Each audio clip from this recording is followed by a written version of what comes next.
प्रणाम। मैं प्रवीण पांडे और आप देखना शुरू कर चुके हैं पंडित जी। आज हम बात करेंगे महाभारत को लेकर।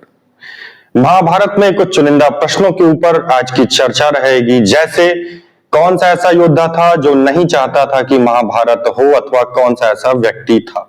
दूसरा प्रश्न, किसने महाभारत युद्ध का संचालन किया। तीसरा प्रश्न, बिना अस्त्र उठाए भी किस योद्धा की विजय हुई महाभारत में।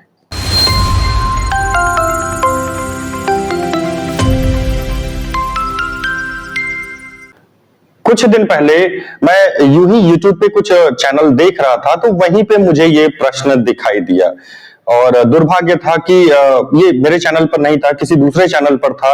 मैं उसका नाम यहां पर नहीं लूंगा उस चैनल का। तो ये प्रश्न मुझे उस चैनल पर दिखाई दिया था, इसका उत्तर नहीं दिया गया। सो मुझे लगा कि दूसरे के चैनल पर आंसर देना सही नहीं है, सो इस पे एक वीडियो बनाई जाए, क्योंकि ये टॉपिक बहुत अच्छा है। ये सबको जानना चाहिए कि एक्चुअली में इन तीन प्रश्नों का उत्तर क्या है।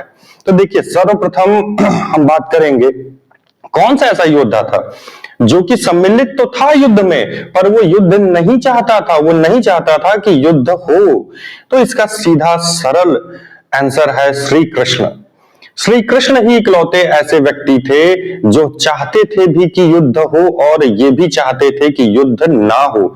अब अगर केवल बोलने से काम बन जाए तब तो भाई ठीक है, सब कुछ सिद्ध करने के ऊपर होता है। क्योंकि आप ही में से कुछ लोग ऐसे रहेंगे कि विदुर नहीं चाहते थे, कर्ण के वो सारथी थे, और भी कुछ लोग थे जो युद्ध हो, युद्ध ना हो ये चाहते थे। तो इसको सिद्ध करने की बात आई तो इनमें से कोई भी शांति दूत बनकर किसी के पास नहीं गया, लेकिन श्री कृष्ण शांति दूत बनकर गए थे। भाई 84 गांव, आधा राज्य, फिर एक गांव, यही सब बहुत कुछ उन्होंने निवेदन किया दुर्योधन से, लेकिन विनाश काले विपरीत बुद्धि। तो इस चीज का श्रेय जाता है श्री कृष्ण को कि श्री कृष्ण ने ही सबसे पहले शांति दूत बनकर कर्ण के पास गए, कौरवों के पास गए। तो इस चीज का पूरा श्रेय जाता है श्री कृष्ण को। इस प्रश्न का सीधा उत्तर है श्री कृष्ण, क्योंकि वही इकलौते ऐसे योद्धा थे, ऐसे पुरुष थे, ऐसे महापुरुष और देव थे जो कि शांति दूत बनकर गए थे कौरवों के पास में पांडवों की तरफ से, युद्ध न हो इसके लिए।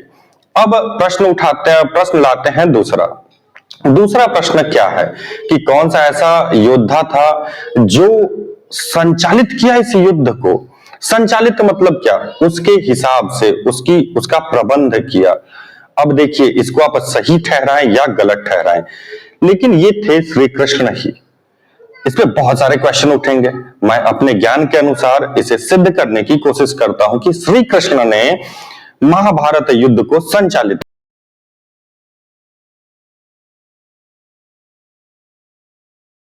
किया था कुछ तर्कों के आधार पर।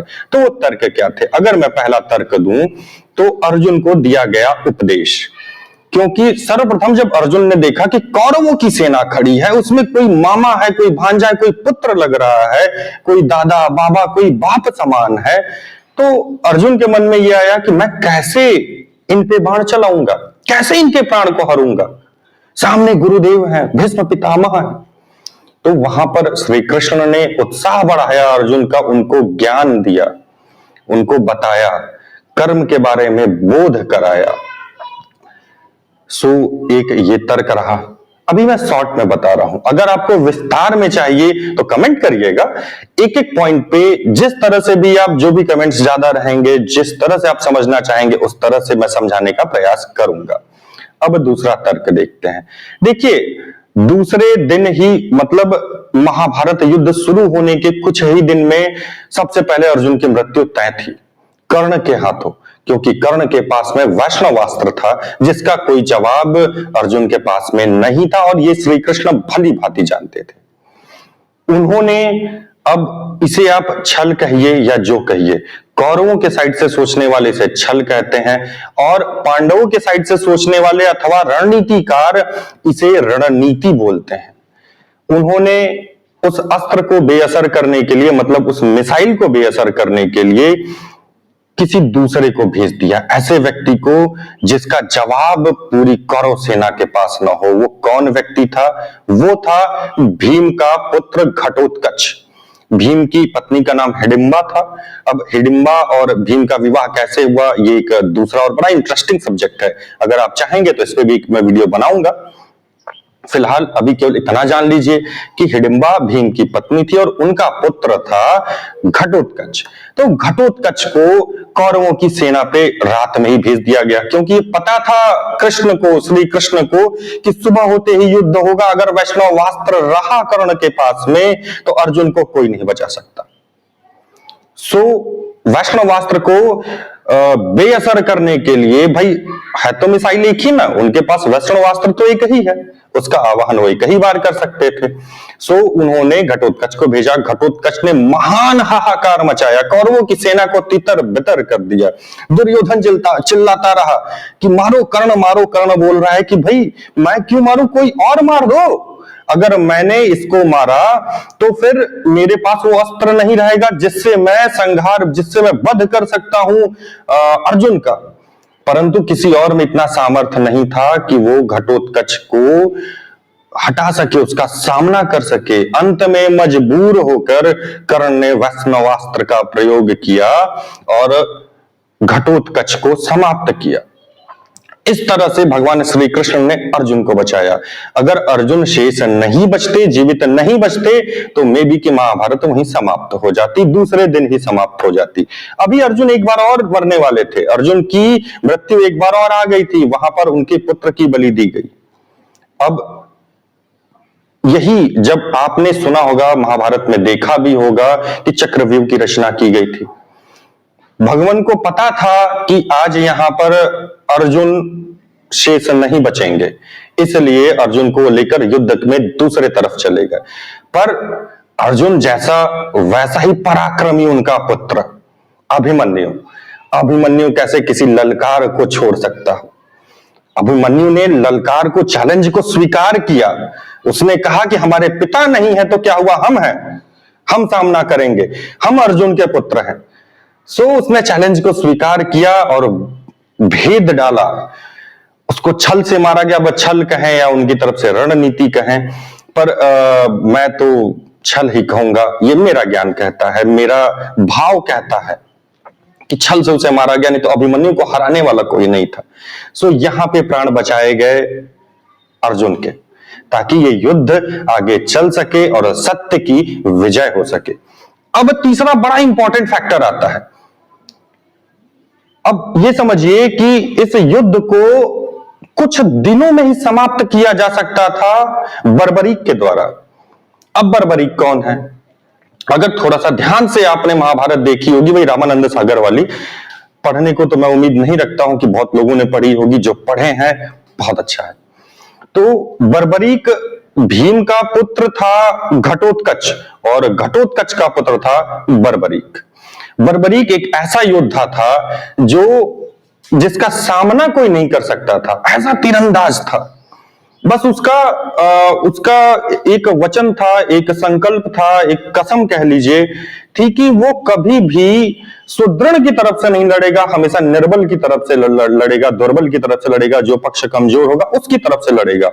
श्री कृष्ण भगवान ने देखा, भविष्य देखा कि अभी तो आज ये पांडवों की तरफ से लड़ेगा, परंतु आज युद्ध की समाप्ति होते होते कौरवों की सेना दुर्बल हो जाएगी।